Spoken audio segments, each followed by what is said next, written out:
Hello, everybody. Welcome back to Xbox Casuals, the Xbox podcast. I'm one of your hosts, Corey Deerigan. Alongside me, as always, is Obsidian's #1 fan, Josh Finney. Oh, you're goddamn right. How's it going, Josh? How are you? It's going good. It has been a week. Yeah. That's an understatement of the year. It has been a week, my friend. But it's also been a good week though. Yeah? Why has it been a good week, Josh? Did you finally recover from the trade? Nope. Oh. Nope. It's getting worse. I'm about to be alone with my thoughts for a week during the All-Star break. It's never good. For anybody who likes sports, I urge you to go listen to the latest episode of the Bill Simmons pod. Him and Brian Curtis talk about who should play who in a fictionalized rendition of this trade from the people who did the people against, I think, is it the people against OJ? It was whoever made the OJ series starring Cuba Gooding Jr. They were like Ryan Murphy. What if Ryan Murphy made a miniseries based on this and it was just over dramatized who should play who? And there were some very funny choices for Mark Cuban, and they said that Chris Pratt should put all the Parks and Rec weight back on in order to play the owner of the Mavericks. That was pretty funny. It's good. It's good. He could just wear a rubber fat suit at this point. Man, it was very cathartic. Brian Curtis, for those who don't know, is somebody who born and raised in Dallas, Texas, and like a lot of us, is a lifelong fan. He literally, has been a fan since the Mavericks were created.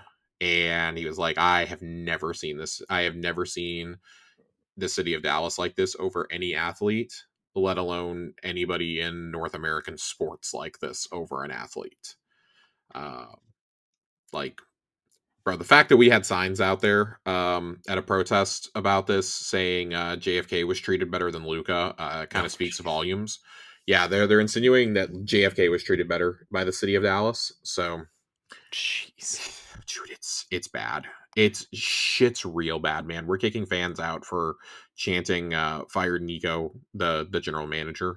They can't even do karaoke cam anymore because people were doing that. They zoomed away so fast you would think a dude was flashing the arena on camera. It was that bad. So, jeez. It's been a couple of interesting weeks there, but other than my basketball woes, the Chiefs lost the Super Bowl. They did lose the Super Bowl. Incredibly happy about that. Kendrick Lamar had one of the greatest halftime performances of all time. Just straight up, that fucking smirk right as he goes into the part that everybody knows in Not Like Us is just diabolical. It's diabolical. I love it. Jalen Hurts is like the most unimpressed MVP of all time of the Super Bowl, I think. Like, he just truly does not give a shit. Yeah. Like, he clearly does not want to be there and just wants to go home. Yeah. The video of him riding the Tron coaster at Disney World is hilarious because he is so uncomfortable being filmed and just wants to go home. Jeez. What else? What else happened this week? I am playing Avowed. Nice. We're gonna talk a little Avowed tonight. I am about 2 hours. I got 2 hours in this afternoon, so I just have real surface level brief impressions. But that has come out to pretty decent reviews. I'm not gonna lie and be like, oh my god, it's it's what we always needed for Xbox, but it's got an 80 on Metacritic as of this recording. That's not bad. That's not terrible. No, I want to emphasize an 80 is good. We are so warped that anything that's like below a 90 on Metacritic, people just deem as trash. A lot of your most beloved exclusives of the last two generations have been in that 80 to 85 range, including Ghost of Tsushima, which I think a lot of us felt was probably the game of the year in 2020. Had an 83 on Metacritic when it came out. So, yeah. I will say it's a little baffling to me that this game scored lower than Starfield overall. That was really weird to me. I'll tell you right now, from playing 2-3 hours of this is a much better Starfield. This game is like if Bethesda wasn't just pure jank nowadays. You could have put this in front of me and said the Skyrim team worked on this, and I would have believed you. Hmm. I would have believed you. This feels like a spiritual successor to Skyrim in a lot of ways. Again, I'm not going to run around and lie to you and be like, oh, it's the greatest thing I've ever played. I'm only a couple hours in. There's really not like a super big main plot line yet. And the reviews from major outlets are kind of all over the place. I think GameSpot gave it a 6. IGN gave it a 7. VG247 gave it a 10. Eurogamer gave it a 4 out of 5. There are some choice reviews out there though. This seems kind of all over the place. It is very all over the place, but I'm really enjoying it so far. I think it's fun. Look, if you're having a great time, Josh, that's all that matters, you know? Yeah, I really think I was calling it Skyrim Light to a lot of my friends. But I think that's even disingenuous because the quests, the side quests I've done already are already deeper than just about anything I got outside of like faction quests in Skyrim. This feels very much like it almost feels like a spiritual successor to Oblivion in a lot of ways. It's open world, but not like oppressively so, at least not yet. Like the opening area you're in is pretty decently big. I've already found one side quest that I'm like, oh, hey, I love this. This is actually a really cool side quest. It's already an hour and a half in already forced me to like look at creatures a different way. Like, oh, I've been like just massacring this race as I've been fighting them. And then, oh shit, like, this one's not trying to kill me. This one's trying to communicate with me instead. And it's very cool. Like the rabbit hole you go down with that is really cool. It's one of the earliest side quests you can pick up in the main port, or at least in the first port you get to.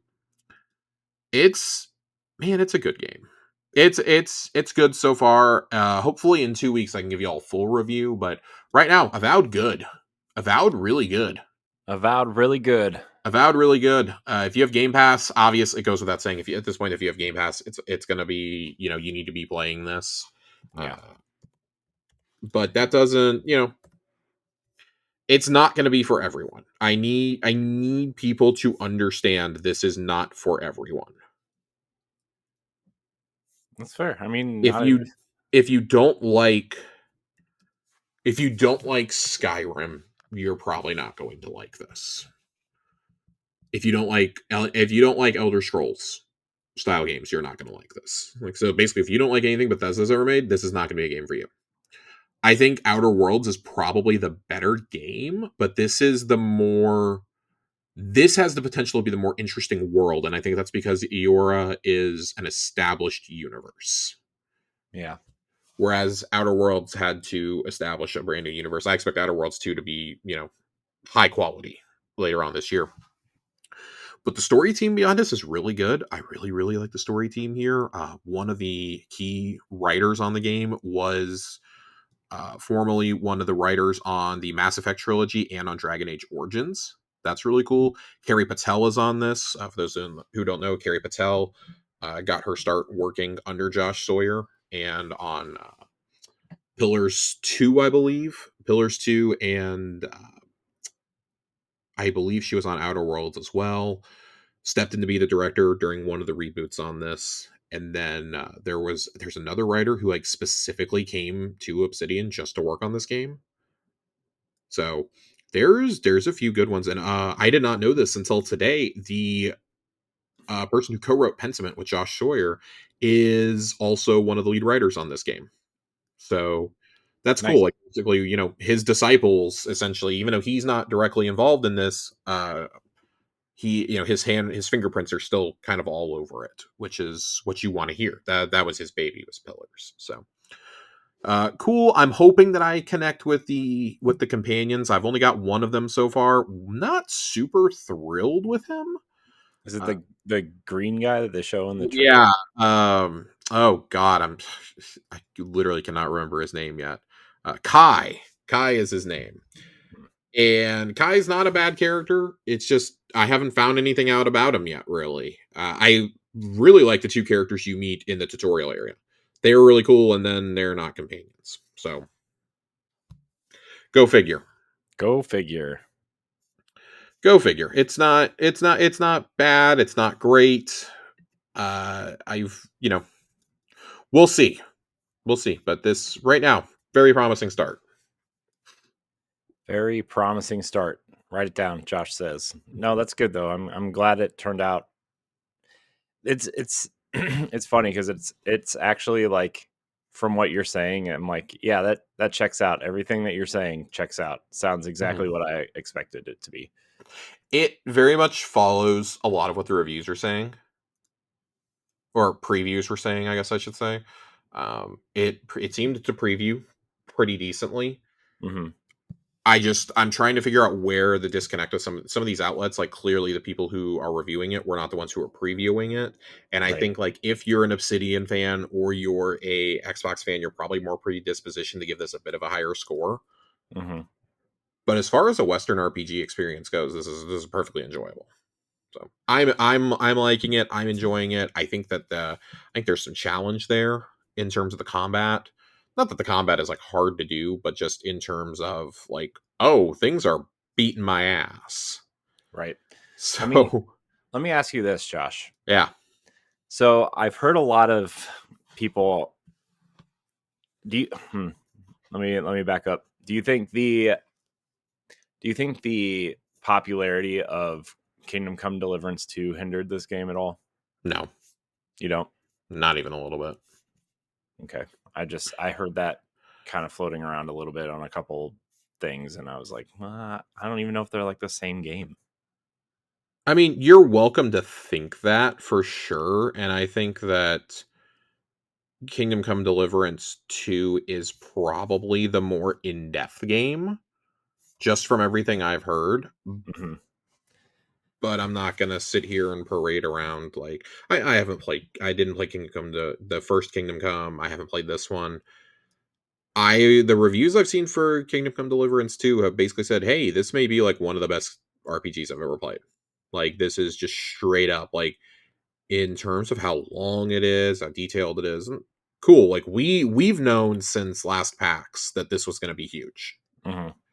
I don't know if anyone's really prepared for it to be this big. It's reviewed really, really well. And this game, I feel, is kind of like Obsidian's other games that don't have the word Fallout on them. Yeah. It's destined to be a cult classic.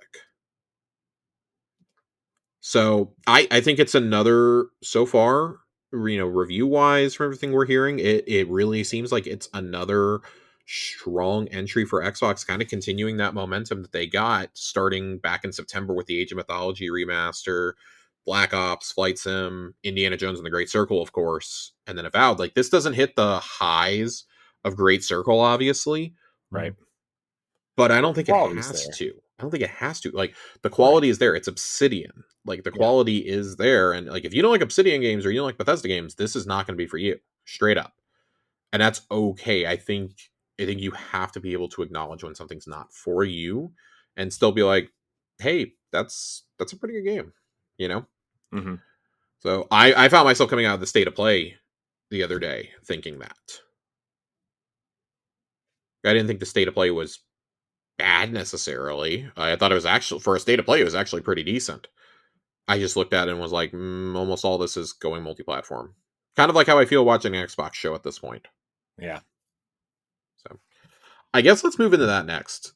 State of play, just real quick, because a lot of games shown there are coming to Xbox.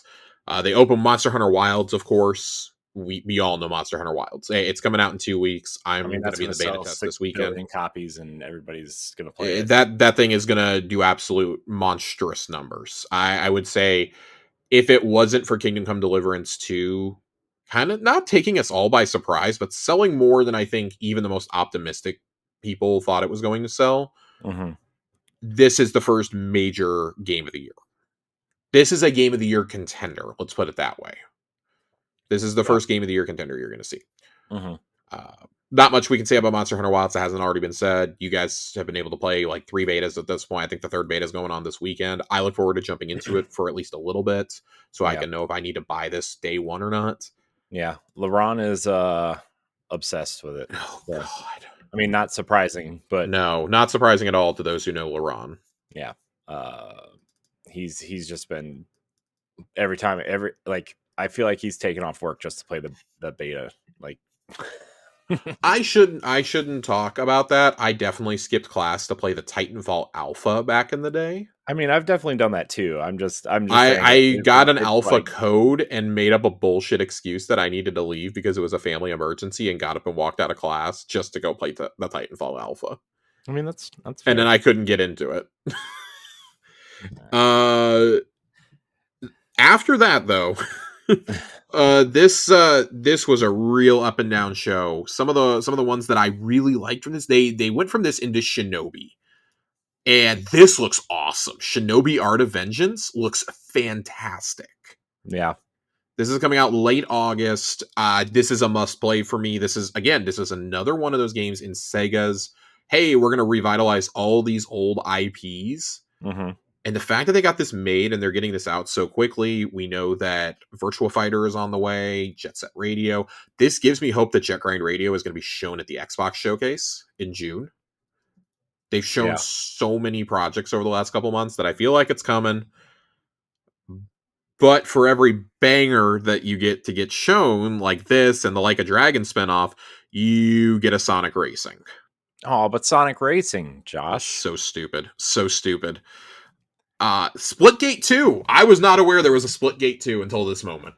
Yeah, I knew about it like a year ago that they were talking about like rebooting the Yeah, original Splitgate, and then they were like, "Now we'll just make a sequel."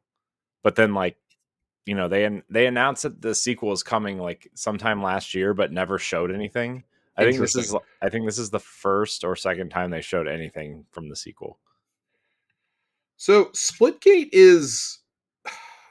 was fun the couple times I played it. It was fun. Yeah. I played it when it came to console with old friends of the show, Nerd Generalist and Colonel Panic. Mm-hmm. We sat down and played it because we really had a Halo itch, and this was before Halo Infinite even came out. Mm-hmm. We were playing it on the back end of COVID between that summer and when Halo Infinite would come out the following year. We played it somewhere in like that year and a half. Man, it was fun a couple of times, and then it just got really tedious. Like, it very much felt like a tech demo when you were playing it. There was potential there, but I didn't want to pay $60 for this game. The servers were already dying by the time I got around to it.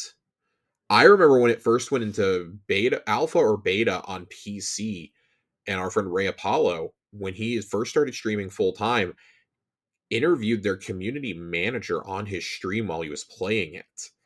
And I remember looking up Splitgate, and they didn't even have like 1,000 players. They didn't even have like 1,000 daily active users at the time. Mm-hmm. And it just never really got much better.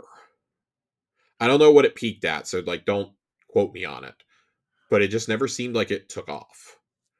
People really thought it was going to be a thing for a while there, and it seems like a few people, like Jeff Keighley was tweeting about Splitgate 2 yesterday, and I'm like, dude, stop trying to make this happen. It's not happening. The so some of the other games that we saw there, and I'm only talking Xbox games, like I'm not talking about anything for PlayStation specifically here. uh, Borderlands 4, that doing anything for you? It looks like Borderlands. It looks like Borderlands. That's exactly what I'm all of us said in sure the chat. I'm sure 3 years from now when it's on sale for $20 as part of some weird collection that they're putting out, like, I will buy it and play it for 5 to 10 hours and be like, I got my fill. Pretty much, that's about how I feel. It That's was every telling they're Borderlands. putting this out at the end of September. Mm-hmm. That was telling to me. To me, that says GTA 6 is not coming until November. Yeah, GTA 6 is being, they're going to release that like a week before Thanksgiving. yeah. So they can capitalize, but also because Take-Two CEO had a quote after this release date was revealed, or right before or something, that they are aware that they are publishing both Borderlands and GTA 6, and they're aware that consumers only have so much money to spend on games, and so they want to give ample time for you to enjoy both experiences Mm-hmm.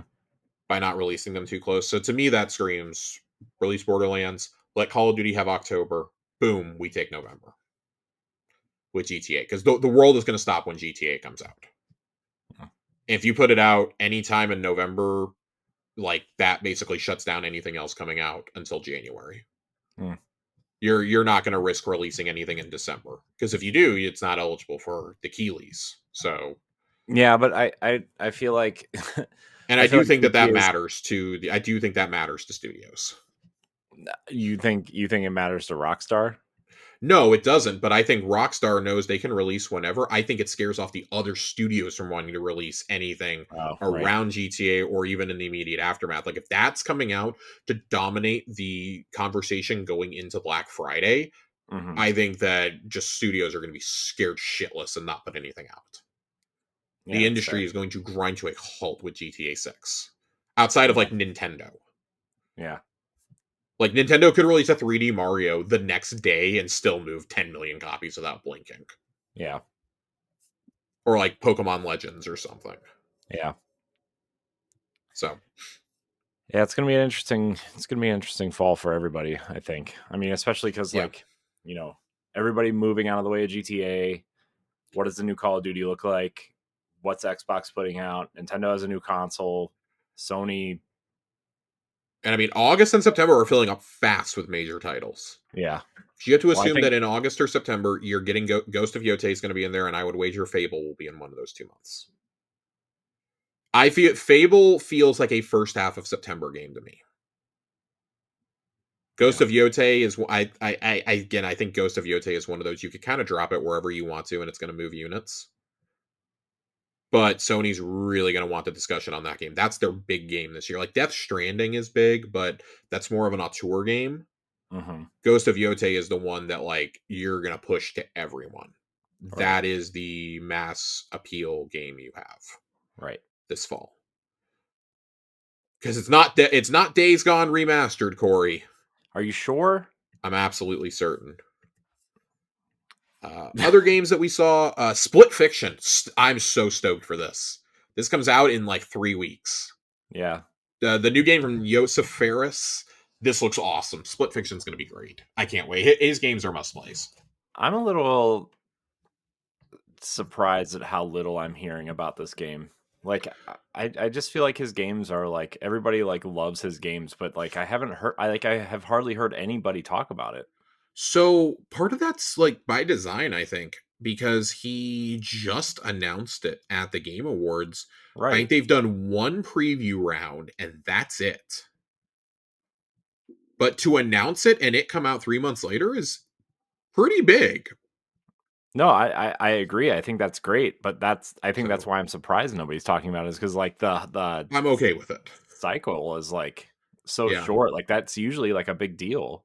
That I think that's like for me that's and that's I think this is like you and I both kind of feel the same way on this. We would rather see a game get announced and then released a couple months later than get it Mhm. announced and like see CG trailers for like 4 years. Looking at you, Microsoft, Sony, like you guys love to do this, and Oh, but I love that Fable Fairy trailer like 5 years ago. I got really excited because it said Fable at the end. I yeah, I think Split Fiction's gonna be in a it coming out a week after Monster Hunter Wilds is a choice, but I think it also appeals to an entirely different demographic. Yeah. Yosef Fares is one of the few people still doing couch co-op correctly, Hmm. so I'm really And excited. also It like Takes Two was awesome. and the good thing about his games too is like when you buy one copy, you get another copy to play with someone else. Like that's I do just love that. part of the deal. Like Hmm. that's amazing. So, Very big fan. Very big fan.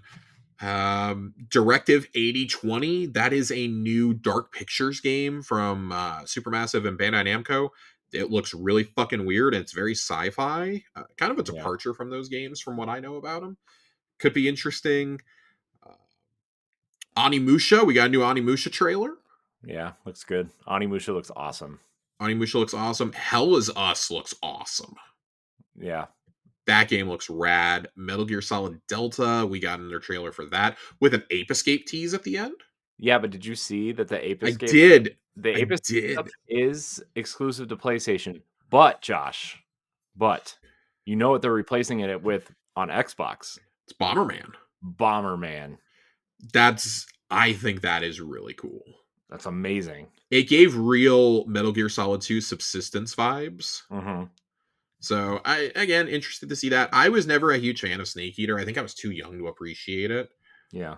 The one that sent my chat into an absolute tizzy over, not that they weren't excited about these other games, the Lies of P DLC.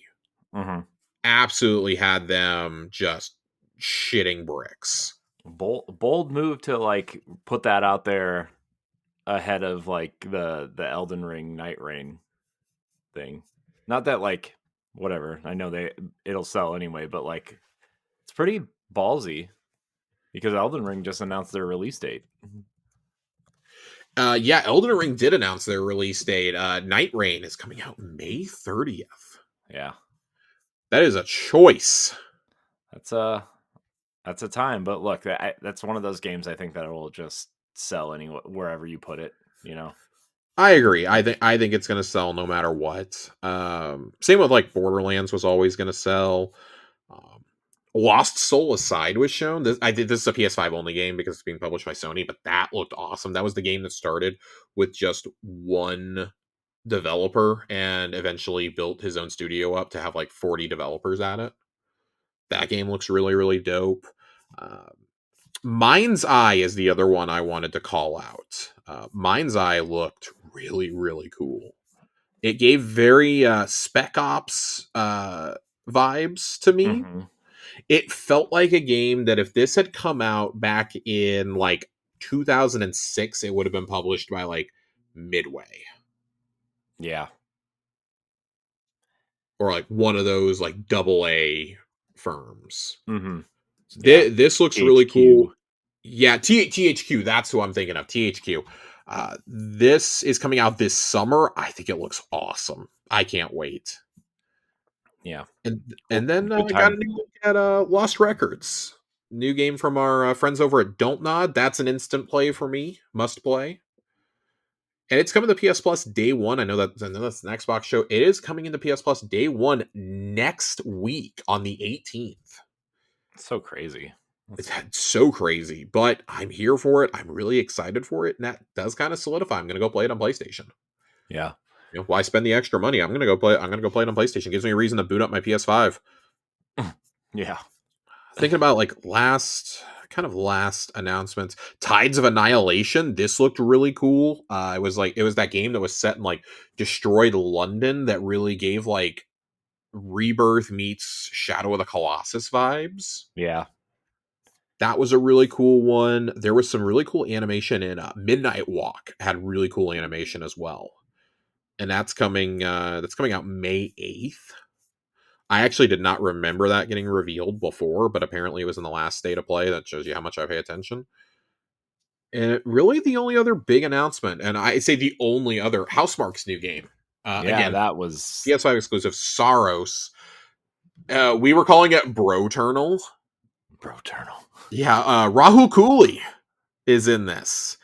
This they have promised that we are going to get an extended gameplay preview later this year. So to me, that screams they're going to do a PlayStation Presents at some point, whether that's in May or in September remains to be seen, but it'll be one of those two most likely. Yeah. This is going to be a smash hit when it comes out. I hope so. I think Housemarque deserves. This is not something. a game for me at all. I did not enjoy. I think I'm one of the few people who played Returnal and absolutely detested every single second of my time with it. I mean, but fair. I appreciated the game design, if that makes sense. Yeah. I think all the components of the game were good. I just did not have fun playing it, and that's why I stopped. And I was playing it with a friend who is huge into Soulsborne games. Yeah. Neither one of us really enjoyed it.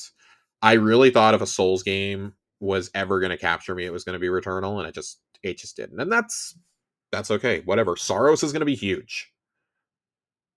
And I think that should give you, like, we talked a lot about Xbox's future last episode, and we talked about Nintendo's here and there.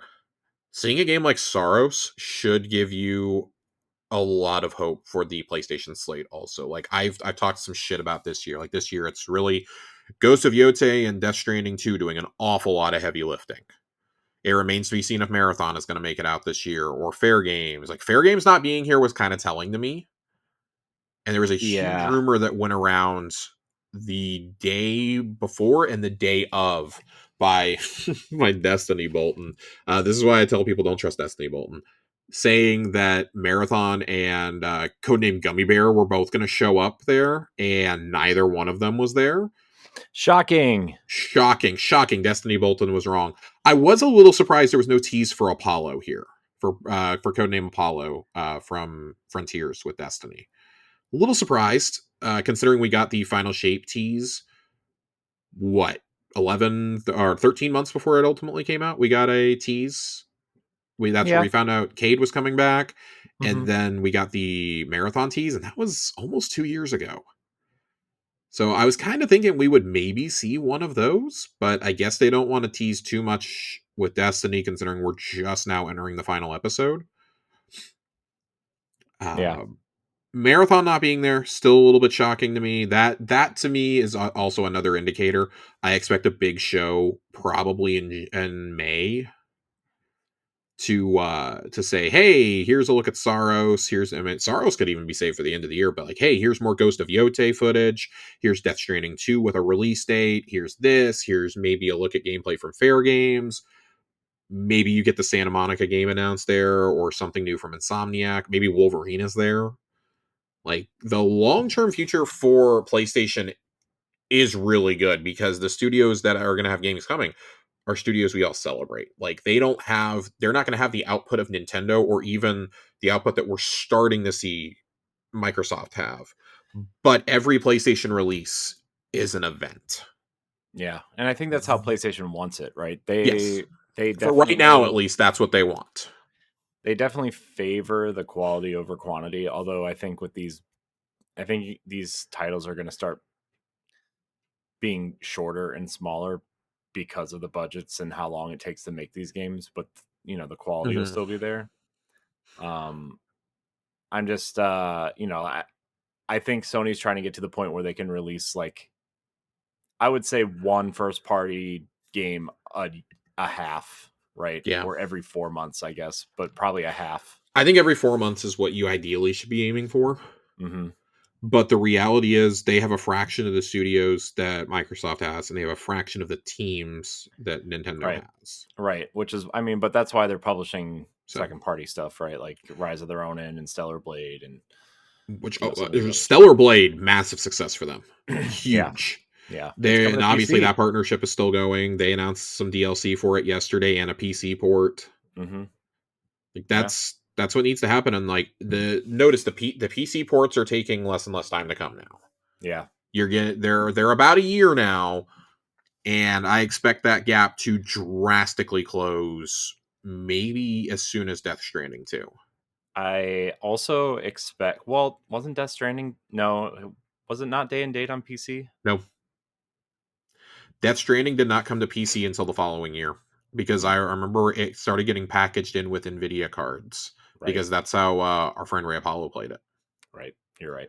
Yep. I would imagine that anything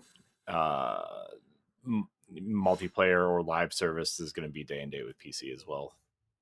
I mean, Mm-hmm. Helldivers was, right? So, yeah, I think anything with a multiplayer component at this point has to be. We already yeah. know Marathon's going to release on everything simultaneously. I would expect Gummy Bear to.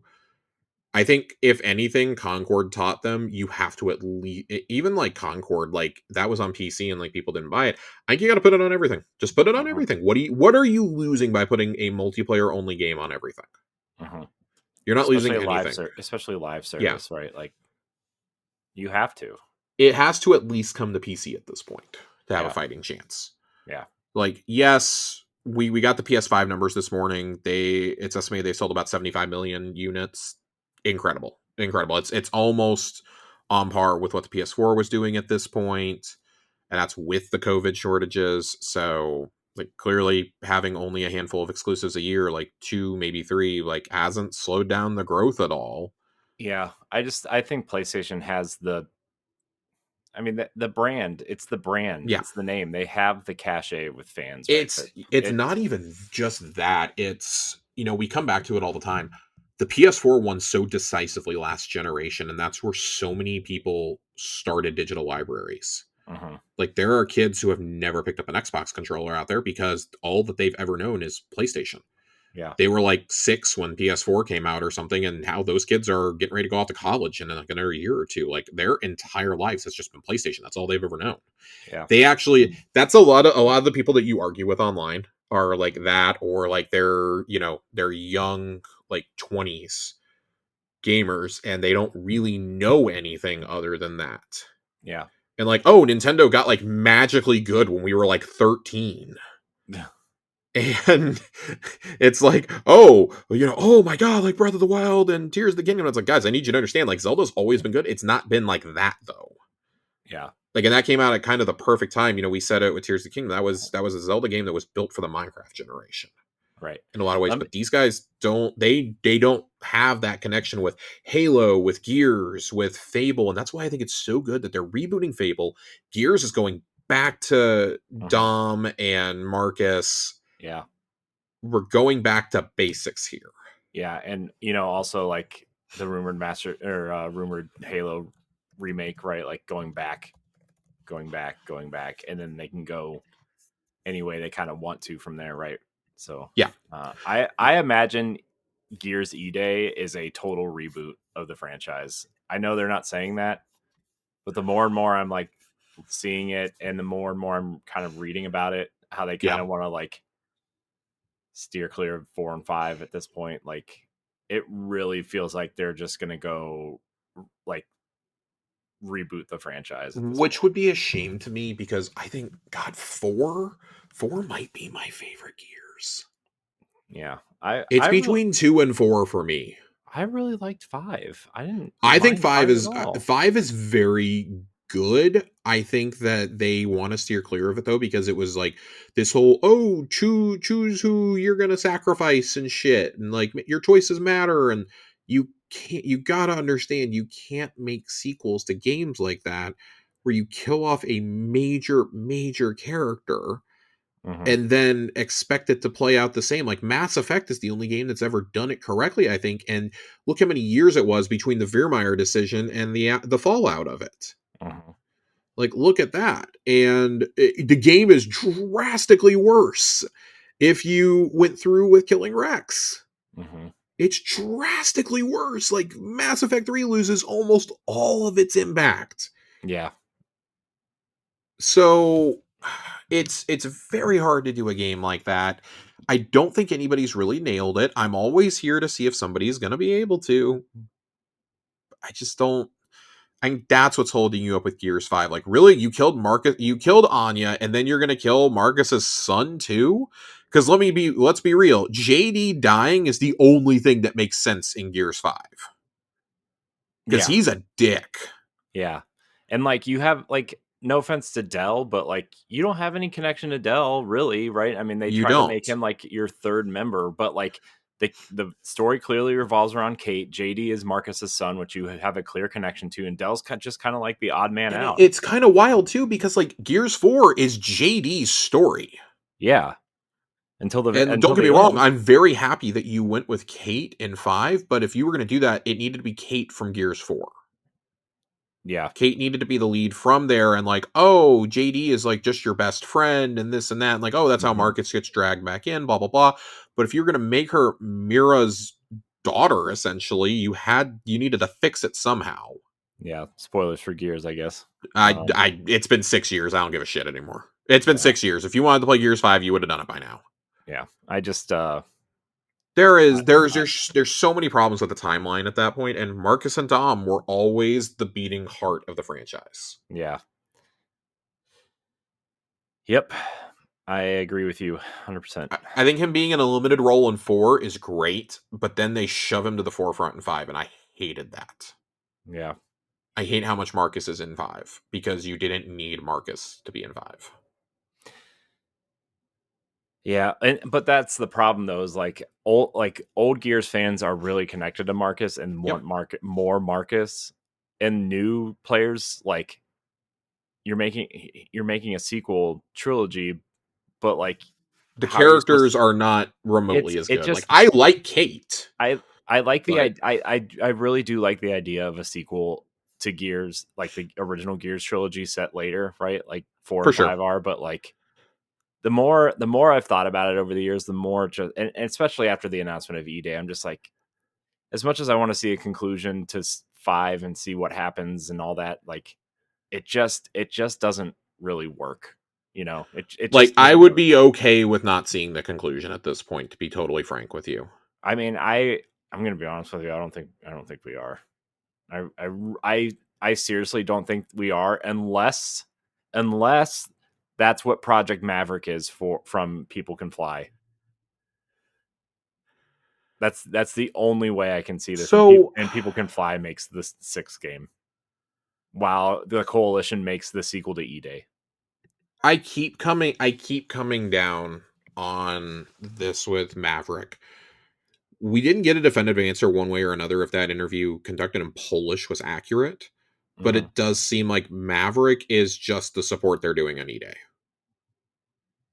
I still think that it's them also secretly making a Marcus Phoenix collection, because that would do gangbusters for you if you put it out on Switch and PlayStation. And at this point, like, everything is coming to Switch and PlayStation if they can support it. Yeah, Everything is I coming. It just might not be day and date, but look at just mm-hmm. this year alone. We talked about it on the last show. Doom: The Dark Ages is coming. You've Mm-hmm. got Ninja Gaiden 4 is obviously coming. Call of Duty is going to come. There are a lot of rumors that shrouded up this week that Fable is coming. Forza Horizon 5 is going to release this year. Age of Mythology is coming this year. Like, Hi-Fi Rush, we know, is going to come to Switch 2. Sea of Thieves is probably coming to Switch 2. Those are already on PS5. Like, it is their strategy at this point, is to be on as many devices as possible.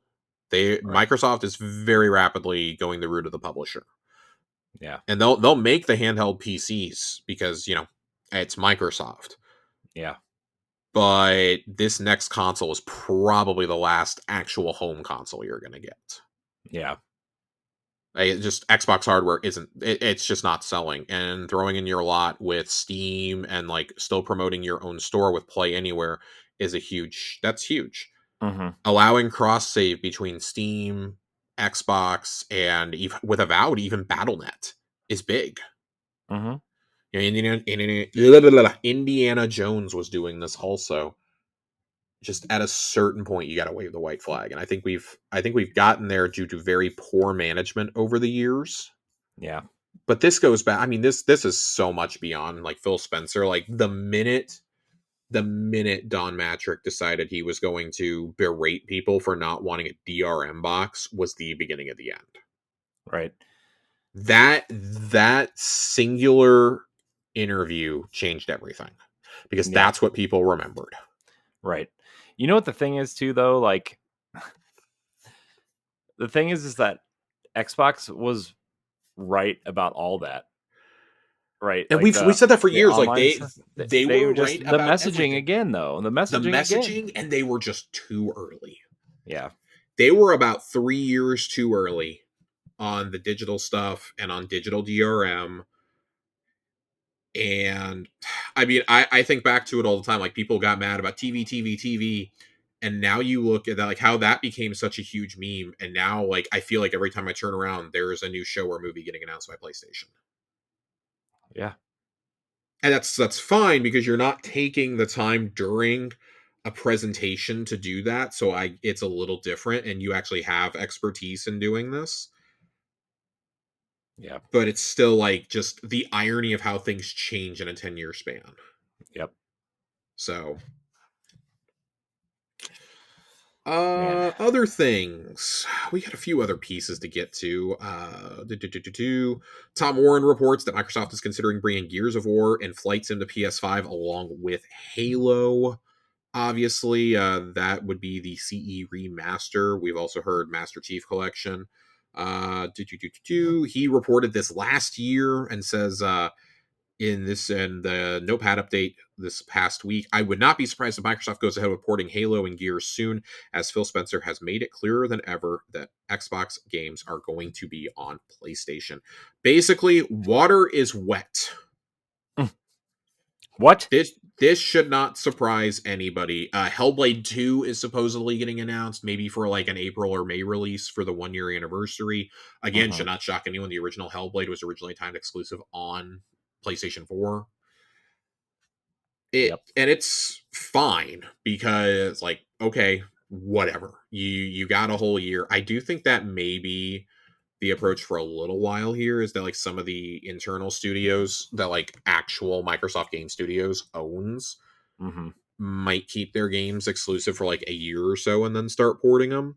Yeah. But the can of worms really was opened with announcing the Indiana Jones port before the game was even out. Yeah. And then the game ends up being kick ass. And I really think Phil, I think at a certain point has to be sitting there going, I kind of wish we could put some of these worms back in the can. I mean, also, I'm sure it wasn't his decision. I also don't think it was his decision either. Or Like else I think Doom and Outer Worlds were always going to be multi-platform. No, yeah, no, I agree. I think, I mean, Like we talked, we've always said existing franchises have to stay multi-platform. yeah. Plus we always talked about like existing franchises will be multi-platform. Anything new from Bethesda will be a timed exclusive on Xbox, and anything Activision Blizzard puts out will be a multi-platform. Like that Yeah, was what we were discussing when all these rumors first started. And then right. anything Xbox Game Studios does will be exclusive. Like that's kind of what we kind of thought maybe would happen when this started. But then like the Obsidian games moved over and Hi-Fi Rush moved over, and it was just kind of like, And that yet at the series same fell time, like apart. it all makes sense. Like the studios that Xbox themselves actually owns that are not underneath the ZeniMax or Activision banners Mm-hmm. are studios that traditionally have not made a lot of money. Mm-hmm. Like Obsidian, In Exile, um, Compulsion, and Ninja Theory were like all in serious financial trouble. Double Fine, they were all in serious financial trouble when Microsoft acquired them. Mm-hmm. So fine, whatever. You got to put them on other platforms to try and maximize the money. And like my stance continues to be, if this means that I get to keep my Game Pass sub, so be it. Mm-hmm. If this means I get to play games a little bit early on Xbox, so be it. Yeah, I mean, I just look at this like this is gonna start. This is gonna make up the money that they're not earning in Game Pass subscriptions because Yep. obviously those are Yep. stagnant. So Yep. Yep. yes, you got to make Yep. the money up somewhere, and these You don't smaller spend games. $68 billion and not expect something to have to come along with that. Yeah, Do I think most. things would be different if they had never bought Activision Blizzard? Of course I do. Yeah. I don't know if we're having this conversation, Mm-hmm. but it's clear that hardware was always going to be in trouble. Yeah. So Well, I it mean, is what it is. that's why they started putting things out day and date on PC, right? Because Yep. hardware was in trouble. Yep. And this is something I've seen from more and more people that analyze the industry and look at Xbox in particular, being like, Xbox didn't necessarily lose the players, it's that they all went to PC. Mm-hmm. And so Microsoft is seeing it as we're still getting the money no matter what. Yeah. And on PC, you're probably less likely to subscribe to Game Pass because you have to do it through the Microsoft store. So they're going to buy them on Steam. Yeah. Like Avowed is the number one seller on Steam right now. I Yeah. expect that to continue.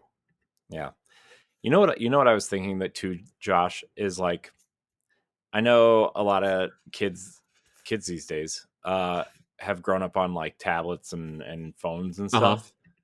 But like the way I see my kids and my nephews at school like learning, like they have a class called, well, my daughter has a class called Tech Time. Mm-hmm. And that's where they show them how to use a computer, right? And Mm-hmm. like I wonder if the shift to PC for younger kids started in school when they're like learning, because like my first like real computer class, and I was in 7th grade, Uh-huh. right? And like that was my first real computer class. Yeah, I was in like fourth or fifth grade when it happened for me. That Yeah. was, and that was like God, 2001, 2002, somewhere in there. It Hmm. was like right around the time that GameCube came out. Yeah. But like But I didn't even take serious computer classes until high school. yeah. And like my son is in preschool and he has Tech Time, right? So Yeah. like, um, of course my son loves controllers. We play games all the time, but like, Mm-hmm. um, he loves the Switch controller. I have the Splatoon one, the blue and yellow Splatoon one for Switch, and Mm-hmm. he loves it. But like, I just see my nephews like my one nephew is like obsessed with PC gaming. He's also obsessed with cloud gaming, which is like that's something I didn't think I'd ever hear. But like he plays all like he has a cheap laptop and he subscribes to Game Pass and he plays all of his Xbox games through the cloud. So I think the shift to PC gaming really started in earnest during COVID. We talked about this with Jeff Gardner last year, and he said that's when they noticed it shifting in the industry. Mm-hmm. Was people couldn't get the new consoles. There were all these barriers up to, oh, you have to own a PlayStation, you have to own a Switch, you have to own an Xbox to play these games. And then magically, like, Xbox games just start coming day and date to Steam right around that time, and people were like, oh, I don't have, that's one less console I have to buy, but I can pay a little bit more money, and oh, I'll hold out and wait on the PlayStation games and just get a Switch. Mm-hmm. So, like, I know a lot of people who have gone that route in particular, and I think you're Mm-hmm. going to see more of that. We have become a society that, look, we've pushed graphics and performance to their absolute limits, and we've hyped them to holy hell. Gaming is more expensive than it's ever been, but it's also more accessible than it's ever been, I feel, because of products like the Switch and the Series S. Mm-hmm. So that's kind of the line you have to straddle now going forward, because now Microsoft is like, well, handhelds are also like a huge thing now. And I think games are going to be split between high end PC rigs, but also handhelds that are, a bit cheaper, but you can play anything on them. Mm-hmm. So I think that's kind of where things are going to start going. You're going to see less and less high performance for like home consoles and see more hybrid solutions. So you can take them on the go. And like the Steam Deck, I think the Steam Deck is a great device, but it really is best if it is used as A supplement. a supplement to your rig. Mm-hmm. Like, so you can take your saves and your games on the go and whatnot. That's what it's most used for, I think. Yeah. So I don't know. It's going to be really interesting to monitor. And on that topic, Jez Corden had a piece in Windows Central earlier, and talking about the hardware roadmap and about how sales figures for consoles for Xbox have declined year over year for years now. Like, Series X and S are selling worse than Xbox One did at this point. Mm-hmm. And Xbox One, I can top that like 55 million units total by the end. Yeah. So that's not a great sign. Uh, I've recently been told that Xbox's next gen console hardware has now moved past its early pitch stage and has been fully approved and costed all the way up the chain. I doubt we'll see a reveal of their hardware strategy anytime soon, but what is perhaps more interesting to me is how Xbox will seek to entice developers to support its efforts on PC. So far, developers have completely shunned the Microsoft Store for delivering PC games, which doesn't seem sustainable if Microsoft is to maintain its own ecosystem. This really does feel like the redo of the portable Windows UI. Mm-hmm. This is like do or die. This Yeah. is do or die if you are the hardware team at Xbox. Otherwise, you are just making software that is going to run on Steam Deck and on ROG and things like that. Well, wasn't the one rumor that the Surface team was involved in the next Xbox? Yes, so the Surface team is making the next device, and Jason Ronald has personally stepped in to oversee the redesign of Windows UI. Yeah. That gives me a lot of hope right there. Jason Ronald is, of course, the one of the lead product guys behind Series X, but before that was responsible for your original Xbox games working on Xbox Yeah. consoles. What's his title now? President of Next Generation Hardware or something? Something like that. I think the only people above him in Xbox are Sarah and Phil. And that's it. Yeah. So Which he pretty much answers directly to them. He's earned it. He's been there a long Jason's awesome. Jason's great. Jason Ronald's great. I mean, like him a lot. The hardware since the Xbox One S has been top notch, right? I mean, in my opinion. I still think the One S is such a sleek device. Yeah. I like the One S. I like the Series S. For all the criticism that the X has gotten, I like it better than my PS5 in terms of design. Oh, yeah, dude, the PS5 is so ugly, dude. I don't think the PS5 is ugly. It just looks like a giant router. Oh, and it's really hard to fit into an entertainment system. I have to be fair, I have both of these tucked behind my TV. Yeah. In my living room because they both need ample room to breathe. Yeah. I think that's the other thing that's going to lead to the death of like home consoles eventually is just like how much airflow you need to keep these things running. Yeah. And it's getting harder and harder to put them into home entertainment systems, whereas like a portable that you can plug into a dock is a much different story. Yeah, but I also think that's like I know people don't like the term AI, but I think this is where like the Nvidia AI technology is coming in to play where like or AMD or whatever you're using, right? Is like Right. like that AI technology is supposed to mimic that power source that you like, like Well, and there's a difference between that kind of AI and AI that's being used to create art. right. You Right. know, for those who aren't Yeah. seeing in a video, that art was very sarcastically in quotation marks. This Very. isn't being used to do that. This is being used to make processes simplified and more powerful with Yeah. less hardware. That is an example of good AI. Like AI is not as a blanket bad. It's just things like open AI are bad. Yeah. Like shit that Sam Altman's doing is bad. Stuff It's that is helping with computer processors, not so much. definitely strange. Some of that stuff. Yeah, I am interested to see what goes on with that. I Also, do think. the growing beef between Sam Altman and Elon Musk is like really funny to watch Oh, because it's no, great to watch from the sidelines until you realize these two billionaires are going to get us all killed. Uh, uh, I think when you're and like Microsoft is clearly an investor in OpenAI, so I'm like a mhm, little scared there for a future Xbox right. handheld.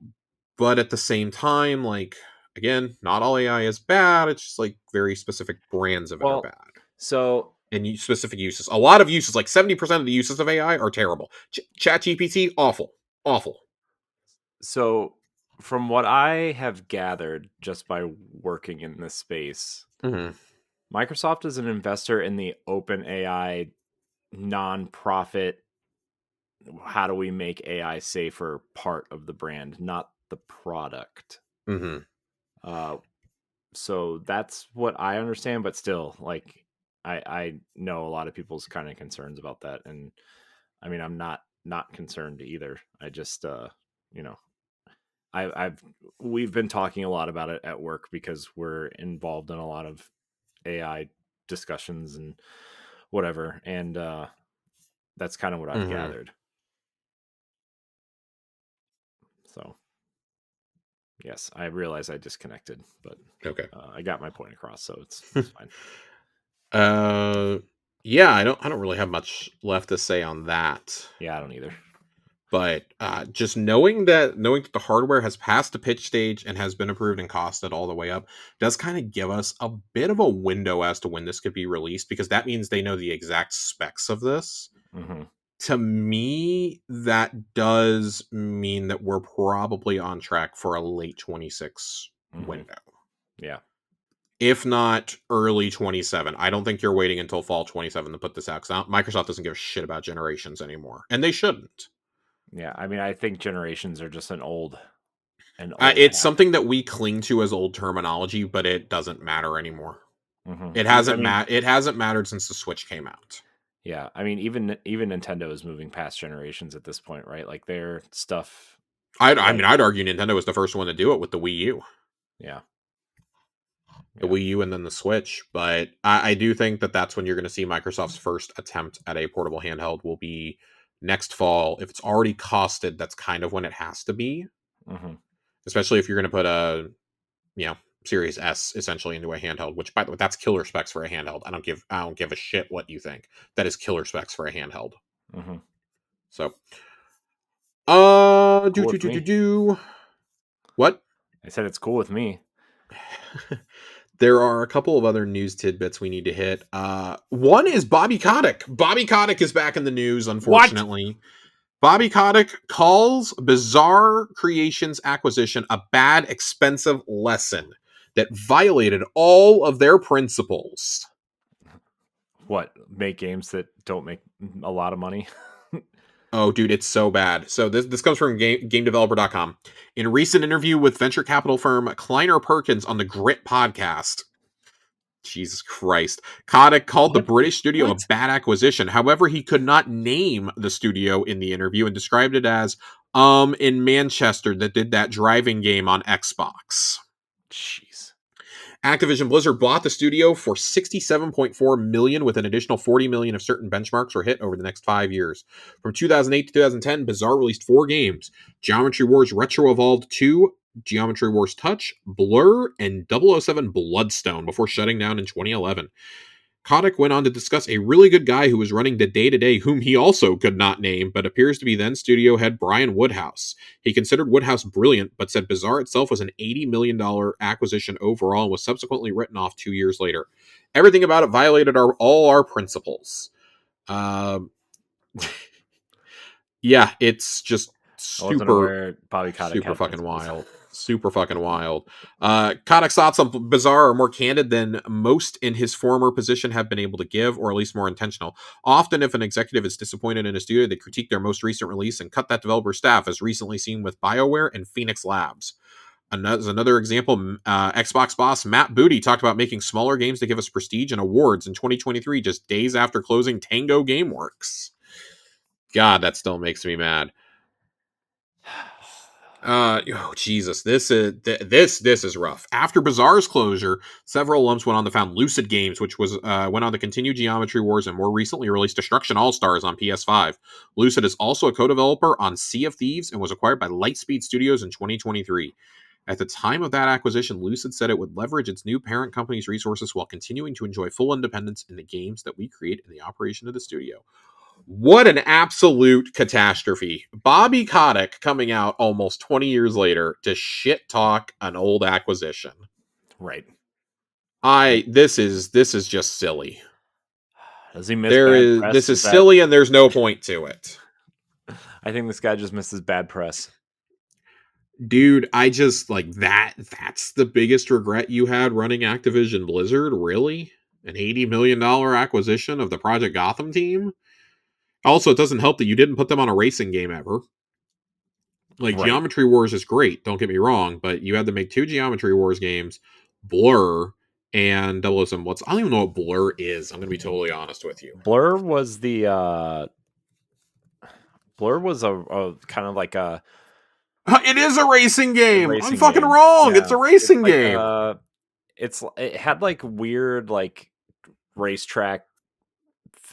It turned out to be like fake physics, but like it's different. Like the buildings would fall over on different laps, and like it would be like this building would fall over this race, but then the next one would fall over this race. And it was that sounds stupid. Like, it was supposed to be like randomly, like the buildings were supposed to be randomly destructible, and I don't know. It was a neat concept, but weird. I think that game that Disney ended up putting out, what was it? Split Second was the other racing game that came out around that time.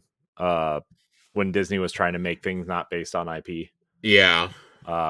Which the other racing game they made, Pure, the ATV game, was actually pretty good. But yeah, I don't know. Bobby Kotick just misses bad press, I guess. I don't know. Dude, I don't even know where to start with this. This is just horrifyingly unprofessional. Yeah. Speaking of horrifyingly unprofessional, Bloomberg reports Warner Brothers video game division faces leadership uncertainty, thin slates, and Wonder Woman issues. Some of the key quotes from this article. Jason Schreier is, of course, doing the reporting. Who the fuck else?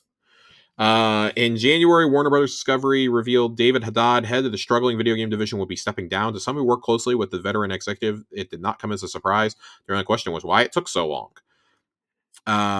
One of the company's biggest bets in development, a video game based on Wonder Woman, has struggled to coalesce, according to people familiar with the project. Early last year, it was rebooted and switched game directors. The game has already cost more than $100 million, said people who were asked not to be identified, and it is still years away from release if it ever makes it to market. According to interviews with 24 current and former Warner Brothers employees, a lack of strong, cohesive vision during Haddad's reign, a tumultuous period in which Warner Brothers struggled through multiple reorganizations, led to years of trend chasing and wasted development time. Along the way, once revered studios under the Warner Brothers umbrella have taken reputational hits, lost key staff, and burned through hundreds of millions of dollars. I wonder who Some that of could be. the God. Well, so there is a quote on Rocksteady in here. Rocksteady is looking to return to Batman for a single player game, but according to people familiar with the timeline, the new project is years away from landing. And Montreal Studio is helping out with other projects such as Wonder Woman while working on a pitch for a new Game of Thrones game. There also was a little tidbit about a Flash game was in the works at WB Montreal, but scrapped after poor reception to the movie, and a Constantine game was also pitched but never approved. I mean, I don't know how you would make a Flash game work, to be honest, but I don't either, but it would have at least been something different.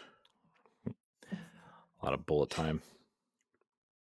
I have just so many thoughts on this. None of them particularly good, by the way. I have one overarching thought. Warner Brothers is a disaster. Yeah. Gosh, because that's where I'm at. Let Rocksteady make a Batman game. Utilize that awesome Nemesis system that you used twice and then never used again. Oh boy. I don't know, make another Mordor game. People seem to like that, or at least implement the Nemesis system into a Batman game, which would also might work. I don't know, man. Warner Brothers has so many great IP or like IP that people love, and they've just squandered it all. You know, like the only thing they've put out consistently in the last decade is Mortal Kombat. Seriously, you know, and like, Mortal Kombat 1 didn't particularly review well. Yeah, and has had a declining player base compared to other games in the series. Yeah, I mean, I think that's also because Tekken 8 came out shortly after and just kicked its ass. Yeah. So now you're looking at this. They're closing down. Multiversus is coming to an end. Yeah. Which Don't worry, it's getting an offline mode. Oh my god, Multiversus just seems like such a catastrophe. People were playing it in early access and we're like, hey, this is actually good. I think it's just because we don't get fighters like that very often. It's just Smash Brothers, essentially. And it's like, no, this is actually shit. Yeah. This is actually dog shit. You guys like it because it's free.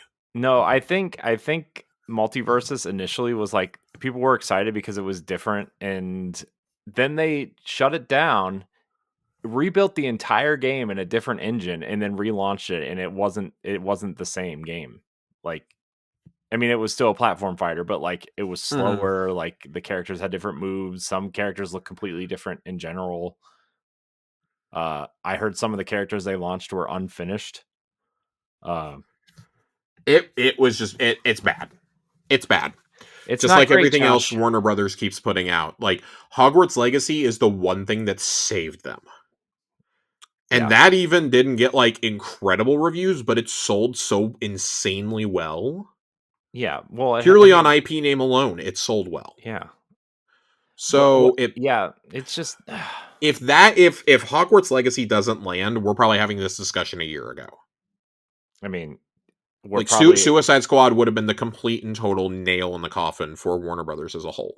Yeah, and I wonder because they greenlit the sequel to Hogwarts Legacy, right? But they're like they will cling to that studio. They will cling to until this game is out at the bare minimum. Well, that they also the former head of WB Games who just left said that he wants it to tie into the new show, and I'm like, yeah, I saw that too. First of all, you're not going to get the game out in time for it to tie into the new show, right? Second of all, just make a sequel to Hogwarts Legacy.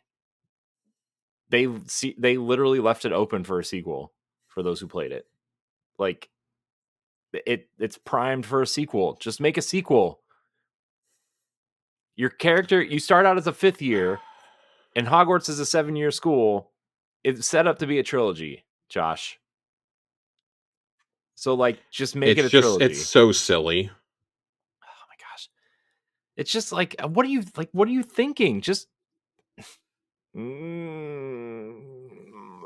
Josh, why? Indeed. Let Rocksteady make their Batman game, which you should have done like 8 years ago. Yeah, like it's so many bad decisions just continue to be made. There's too many bad decisions, Josh. I can't keep up with them all. We have two other little bits of news. One of these comes from Insider Gaming, reporting that Xbox Game Pass is set to be adding a classic Call of Duty game to the library. What? Modern Warfare 2 is supposedly headed to the service in either March or April. Which Modern First Warfare reported by 2? Xbox Era, Insider Gaming can corroborate this report. As of this writing, it remains unclear if the full game is coming or just the campaign, and if it will be the original version or the remastered campaign. So, yeah, they're clearly going to drip feed these out. No idea what they're going to do about this because the hackers are rampant on PC, so I don't know how you're going to fix that. Good luck. Yeah. I mean, if it's probably going to be the remastered version. It's probably just going to be the campaign. That would be my guess right now, but I think they also saw how insanely popular Black Ops 2 was when it came to backwards compatibility. People were buying Xboxes just to play it. Yeah. So I think they've got to be at least a little aware of how popular these games would be, especially with the multiplayer. But I do think they're trying to decouple the campaigns from the multiplayers for the less popular games. Yeah. I could see them only putting like Modern Warfare 2, Black Ops 2, and maybe Advanced Warfare on there for multiplayer, and then kind of moving on from everything else. I mean, the reason why Black Ops 2 was so popular, though, wasn't Xbox like actively trying to like fix the multiplayer? Like, yes. Wasn't that like... Yep. They turned the servers back on. Yeah. That was one of the big things. They added servers to it. Yeah. Last summer, and they gave it the FPS boost and everything else. Like, you can make the argument that the Xbox consoles are the only place where you can play every single Call of Duty ever made because of backwards compatibility. Mm-hmm. You can't do that on any other console. So I would be seizing this opportunity. I don't understand why like the OG Call of Duty 2, maybe Finest Hour 3, even into like 4 cannot be on this service right now. Mm-hmm. There's no good argument for it. Yeah. So I would say anything pre Xbox One should be on the service at least. I would make that argument as well, to be completely honest with you. I would also make that argument. All right. We got one other story. We talked about it a little bit earlier. Elden Ring Night Rain is coming out May 30th, and it is only going to be $40. That is going to sell a lot of units. Yeah. Not that collector's edition, though. $40. That collector's edition is gorgeous, though. I can't even be mad. That is a sick-ass collector's edition. Bandai Namco store exclusive, apparently. I kind of like that because I think it restricts like people who can just like buy it to resell it, right? Mm-hmm. They can actively monitor who's buying them. You can't just buy like 10 of them. Mm-hmm. I kind of like that a little bit more, and I think you're going to see more and more of that as physical games become rarer. They're going to do more and more collector's editions through these stores. Like, you know, Xbox has been doing these upgrade tracks for their games to play them like 5 days early. We do have actually one other story now that I think about that. But I kind of like how Xbox has been doing it because when you do that, you're also usually getting DLCs with it. The Avowed one is the first one. The Avowed and South of Midnight ones, I kind of looked at and I was like, I don't think I need these. Then I remembered that my partner's going on vacation for like 5 days, so I got the Avowed one so that I can play it over the weekend. Nice. The only other thing that I have on here that we should probably talk about, South of Midnight previews came out this week. Yeah. Cool. They're pretty good. Yeah. I'm actually really surprised at how good these previews are sounding. Yeah. That pretty much everybody is like, the characters, the world, the animation, the sound, it's all fascinating. The combat's a little lacking. I think we all sort of expected that, but they also said, hey, we only got to play a section that's like real early in the game, like 3 hours in. Yeah. Still with no idea what a fucking Weaver is, apparently, to people who played this early. But I do look forward to playing South of Midnight. That is only, oh god, we're less than 2 months away now. Yeah. We're about 6-7 weeks out from it releasing. I'm very excited. Yep. It's coming up fast. Yep. Compulsion, man. It's going to be good. Compulsion. It's going to be good. As I someone who desperately wanted We Happy Few to be good, yeah. I'm looking forward to it. Yeah, I think this is gonna be much better than that was. God, it has to be. It absolutely has to be. So yeah, that'll be the next game in a very stacked spring Yeah. for Xbox and for Game Pass in particular. I was looking at what's coming to Game Pass. You have Avowed coming out this next week. Mm-hmm. You have Adam Fall coming. You have Tower Worn Oh coming at yeah. some point. You have South of Midnight. You have Doom. You have Expedition 33. There were like one or two other games on there. Citizen Sleeper 2 just came to Game Pass. I know that's not like, oh, it's one of these like massive games, but like that's I a don't know. pretty big People really indie. liked that first game. That first game is fantastic. Arguably one of the best indie games of the generation so far. So I think they've just kind of nailed this slate. Like it is less games, but I feel like the quality Yeah. is now going to be there because you're getting the first party games. So if Yeah. that's the trade off to get less third party stuff, and like maybe it's like older games, like Far Cry 4 came back to the service this past week. Yeah. Sniper Elite just came out. The new Sniper Elite was on there. Those are the kind of games like, hey, if you want to go throw Sniper Elite on there, I'll happily play it. I'll Yeah. happily play that game for a few nights. Yeah. I also think like I don't think you need 1,000 games every time they announce. Like if you have like No, 3 or 4 quality games come out like what every what do couple we weeks, like always say? Quality over quantity. it's because nobody has all this time to play every single one of these games, right? So Nobody, like nobody, why? not a single fucking person. Yeah. So like why even try to like do that? You know? Yeah, Um. Yeah. That's I'm looking forward to seeing what comes of all of this. yeah. I think this is a really good slate for the spring. I'm really interested in Atomfall. I kind of forgot it was happening. Low key, the week that comes out in March is secretly really stacked.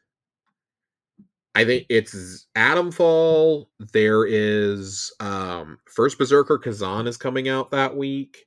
And there were one or two other games that I was seeing. Oh, Assassin's Creed Shadows comes out that week. It was a pretty busy week. I was like, oh my god, I just don't understand why everything is releasing the third week of March. So everybody gets their numbers out before this fiscal quarter's out over. So from the 14th of March through the 27th, you have WWE 2K25, MLB The Show 25, Assassin's Creed Shadows, Xenoblade Chronicles X, Bleach Rebirth of Souls, Tales of the Shire, Atomfall, First Berserker Kazan, and that's it. That's 8 games Mm-hmm. that people are looking forward to. You can take Bleach out of there, okay? You can take an anime game out of there. That's still 7 games that people are excited to play. Yeah. That's a lot of fucking games. It's a lot. That's a lot. It's a lot of That is games. a lot. Also, Dungeons of Hinterberg coming to PS4 and PS5 on March 13th. Go play Dungeons of Hinterberg. It's great. And earlier in the month, you have Split Fiction. You have the Suikoden remakes coming. We are now at the point where things are just getting crazy. There is a release almost every single week from now to the end of, or from now until South of Midnight. That is like, yeah, there's probably a game coming out almost every week that I want to play. Yeah. Yep. Because the technical release, because like this week we saw Civ 7 come out, Kingdom Come Deliverance 2 was last week, Avowed is technically next week, episode 1 of Lost Records is next week, King of Fighters, there's new King of Fighters coming out, Like a Dragon, Pirate, Yakuza, Monster Hunter Wilds. I'm personally excited for the Yu-Gi-Oh! Early Days collection coming to the Switch. That is a lot of the Japanese games that have never come to America before are coming out on a cart for the Switch. Very excited for that. We just went over all of March, and then going into April, I mean, South of Midnight, and then you get to breathe a little bit, but it's going to pick right back up at the end of the month when you have Expedition 33, you have Fatal Fury. You know, there are games coming out. Days Gone Remastered comes out that month. Last of Us Part 2 Remastered comes out. Dune: The Dark Ages is in May. Capcom Fighting Collection 2, which those are now coming to Xbox on day one. Finally, we got the Marvel vs. Capcom collection. That issue got fixed. Yep. Debating if I want to grab it or if I'm just going to say, yeah, fuck it, I'm mad about this still. I'm going to go buy it on the Switch, which is where I was going to play it anyways. The Onimusha 2 it's on sale right remaster now. comes out. Elden Ring Night Rain, like it is a Elden Ring Night Rain and Lost Soul Aside both come out on the same day. Mm-hmm. That's a choice. It's something. It's a choice. I mean, Metal Gear and Shinobi come out on the same day. Hell is Us is a week after that. Borderlands is at the end of that month. I'm still waiting to know when 33 Immortals is going to release this year.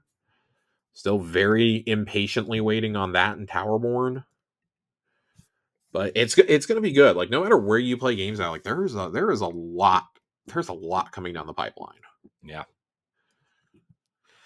But I think that about does it for us tonight. I don't think there's anything else I have. Yeah, I mean Do you have anything else? There wasn't really, I mean, aside from the state of play, there wasn't really a lot of Xbox news. We're in Q1. There's not, outside of Developer Direct, there's really not a lot. But the good news is there's some really good releases. So yeah, I mean, we're gonna hopefully be on the next games. episode we can do an Avowed review next episode.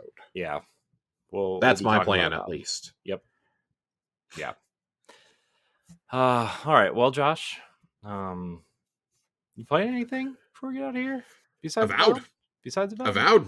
I'm playing Avowed. I of course, new Destiny season is going. Did the new dungeon there. You guys can hear all about that on Tower Casuals. I have been other than that, man, I'm just playing Marvel Rivals. Still really enjoying Rivals. Nice. And playing the Terminator event in Black Ops. Oh, there's a Terminator event. Yes. Was not expecting to hear that come out of your mouth. Ninja Turtles are also coming to Black Ops 6. So what? Yeah, that's maybe the weirder one. God, man, now I'm gonna have to re-download it. Anytime Ninja Turtles comes to something, Josh, I gotta get it. Ridiculous. I bought the turtle skins for Fortnite and I haven't really even played since.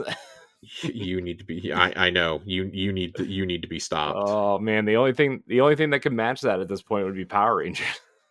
Jesus Christ. Give a Power Ranger an AK. Which makes more sense. They use guns. It really does, but oh man. All right. Jesus Christ. Yeah, I'm not playing a lot right now. Just a lot of stuff going on like outside of games. Yeah. And I really haven't had a whole lot of time for games, but I have Sniper Elite downloaded. I really want to get to that. Nice. Game Pass game. Really want to get to that one. Yeah. Oh, good times, huh? Good times, man. Just busy times. Yeah. Busy times. Yep. I'm what about you? Are you playing anything? I am finishing up Ninja Gaiden 2 Black. Okay. Which I am having a lot of fun, but also the game, it definitely feels like a game from 15 years ago. But it's still a lot of fun. Yeah. It like playing this makes me excited to see what Platinum can do with a new game. Yeah, this kind of feels like it's do or die for Platinum, honestly, because Platinum is very much on the verge of shutting down. Yeah. Sadly. Yeah. But I wonder if, like, in order to keep themselves alive now that Hideki Kamiya is not there anymore, would they be receptive to like a buyout by like Krafton or somebody like that? Or Sega? Nintendo, like would one of those three even Sony, would like one of them step in to save them and be like, hey, we have another Japanese studio now? Yeah, I don't think it's going to be Microsoft. I want to be super clear. Just Microsoft got rid of Tango. Why would they go buy a Japanese studio now? Yeah, I think they're disinterested in Japanese studios at this point. They tried quite a few times, right? But now they're just they had an award-winning one and they decided to close them. So yep. Still upset about that one. Gonna continue to be upset about that one. Yeah. I mean, Nintendo is so picky on who they purchase, right? Like, I don't think it would be them either. Although they're the ones that are the most active with them with Bayonetta. I think they would do it if only to secure the Bayonetta license. They don't own it. Sega does. Oh, that is God. What a weird rights issue that game is. Yeah. And the only thing that Nintendo used to own that they gave back to Platinum was Wonderful 101. Wonderful 101, yeah. And then Astral Chain Nintendo owns outright. I do feel like Nintendo would be the one to step in and get them, though. Yeah. I don't know if Sony would touch it after Babylon's Fall. Yeah. Square Enix also crossed my mind because of Nier. But yeah, but man, Square has just such weird standards, I guess you could say, for everything that I would be afraid they would close down almost immediately. Yeah. Like Project GG was delisted from their website. Yeah. But really in the last couple of years, like in the last 5 years, Babylon's Fall, Bayonetta 3 and Bayonetta Origins are about the only things that they've really made. Yeah. And Astral Chain was 2019. Yeah. 6 years ago. Yeah. It does not feel like it was 6 years ago. I feel like that was like a 2-year ago game. Yeah. The thing we talked about this on Nintendo Power Block the other day. Not that I want to extend this episode out longer than it needs to be. That's fine. We were talking about it on Power Block the other day. Like they one of the producers who recently left Platinum was talking about how they wanted to make an Astral Chain sequel right away, and Nintendo didn't want to greenlight it right away because they don't like releasing more than one game in a franchise on the same console. Like, yeah, unless it's like Mario or Zelda. But even like, look at the Mario games we've gotten on Switch, right? It's like we've only gotten one new 3D game and one new 2D game, and they bookend the console. Yeah, and 37 Mario parties. And then people do like to point at Zelda, but I'm like, I think people forget that Breath of the Wild's a Wii U game. It really is. It really is, and it runs like one too. Let's be honest. Yeah. I think in the case of Astral Chain, that's interesting because Astral Chain also like did not sell. Yeah, that game had really rough sales, even compared to other Platinum games on Nintendo consoles. It still sold really roughly. Yeah. But I think Nintendo was still trying to capture that audience to make them to make people think that they're not just the kids console, right? I mean, that's why they went out and published Bayonetta 2 and 3. Right? Oh, absolutely. Absolutely. And I think that's, that's obviously been a very beneficial partnership for both parties. Because outside of that, they've had outside of the Bayonetta games and Astral Chain, what else have they done that's been good in the last decade? It's Nier Automata, and that's it. Yeah. I have to go all the way back to 2013 to find Metal Gear Revengeance. Yeah, I mean, I Vanquish, but I don't. That was 2010, 2009. Yeah, like I think we underestimate how much like Bayonetta 2 was really good, but Nier Automata saved that studio. Yeah, I mean, it just crossed like 7.5 million units sold. Yeah, that game just continues to chug along, and it's so strange to me. Not that it's not a good game. It's just like I just can't believe it. Yeah, I have to, because the first one was so niche. That first one was so niche. Yep. I do have to say though, I know a lot of people like to overhype games, and I just assumed Nier was one of those games that people were overhyping and just. Yep. When I played it, I was like, man, this game's amazing. That's how I felt about. So I felt that way when it came to Bayonetta. I felt Bayonetta was really overhyped. I remember somebody getting upset with me because I didn't play it on the Wii U. Obviously, I waited till it came to Switch. But people were upset because I didn't put it on a Game of the Year list, and they're like, "Oh, you don't play good enough games. If it's not on there, like you're not playing good games. You have bad taste in games if it's not on there." And I'm like, I'm sorry that I don't own a Wii U, and that game sold abysmally on the Wii U, by the way. Yeah. The Switch is really where I think that the general public was like, oh, hey, Bayonetta kicks ass. And it played significantly better, but that's beside the point. Yeah. So, but that's, I digress. But get me out of here. Yeah. I mean, other than Ninja Gaiden, I've fallen into a Fire Emblem rabbit hole for some reason. Which one? So I've been playing Engage, which was the 2022 game, 3 game. I don't know, a couple years ago at this point. And what actually got me into that was the mobile game. I was like, Interesting.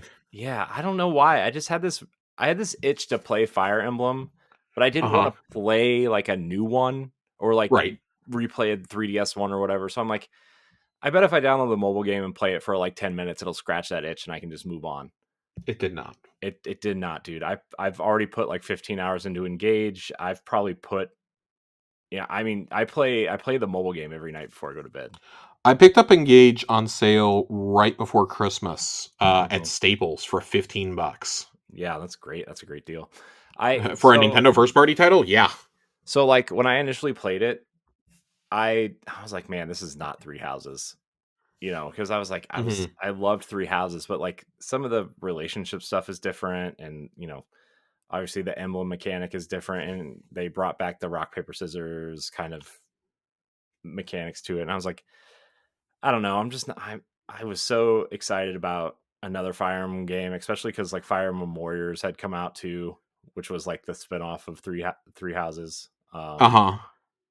And after diving into the mobile game, I actually approached Engage from a different perspective, and I'm like, man, this game's amazing.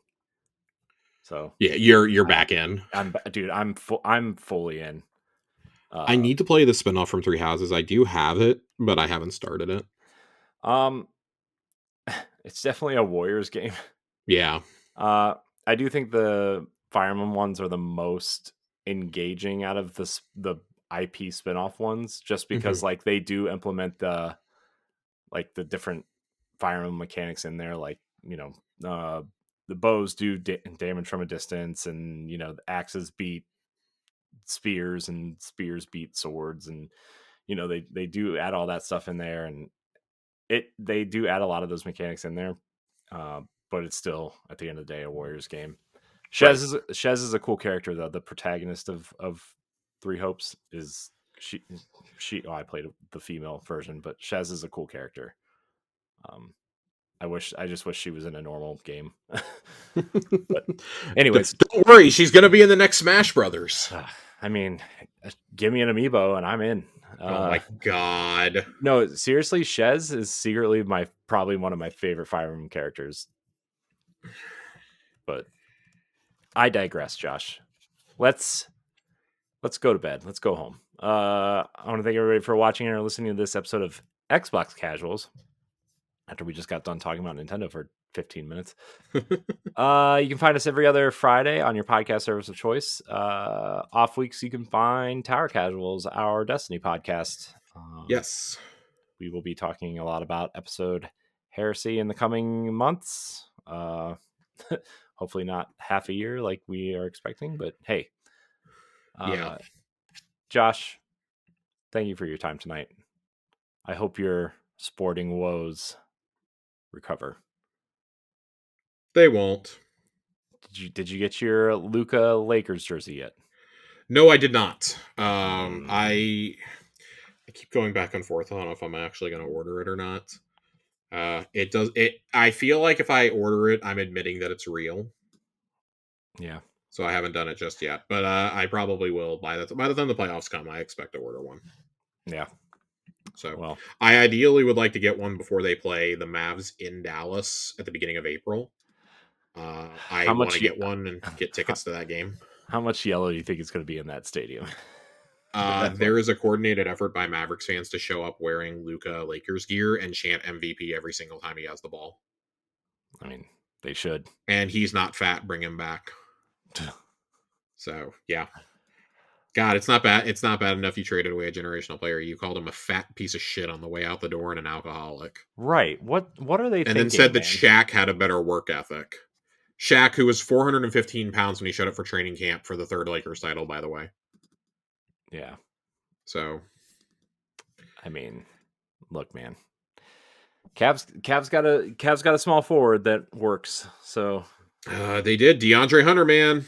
Yep. For George Niang and Isaac Okoro in like 3 second-round draft picks. So basically nothing. Yeah, basically nothing. So you can check us out every other Friday. Like, subscribe, share, rate, and review wherever you listen. Thank you so much for watching and or listening. Until next time, we love you. Goodbye.